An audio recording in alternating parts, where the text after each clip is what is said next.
Ngayon po ay nasaksihan natin ang isang matagumpay at mapayapang barangay election at sangguniang kabataang election.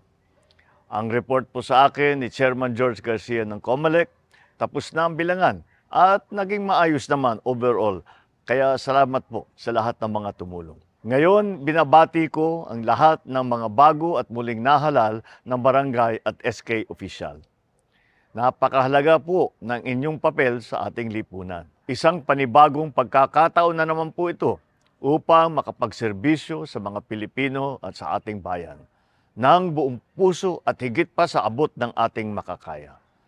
Maging tapat po tayo sa lahat ng oras. Lagi po nating unahin ang kapakanan ng sambayanan sapagkat sila po ang dahilan kung bakit nais nating magsilbi sa bayan. Sa ating pagkakaisa at kolektibong pagsisikap, tiyak na maisusulong natin ang bagong Pilipinas kung saan ang bawat barangay ay mapayapa, masaya at maunlad.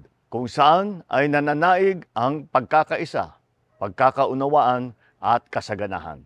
At kung saan ang bawat mamamayan ay taas noo bilang mga Pilipino. Mabuhay ang mga bagong opisyal ng barangay. Mabuhay ang ating mga kabataan ng sangguniang kabataan. Mabuhay ang bagong Pilipinas.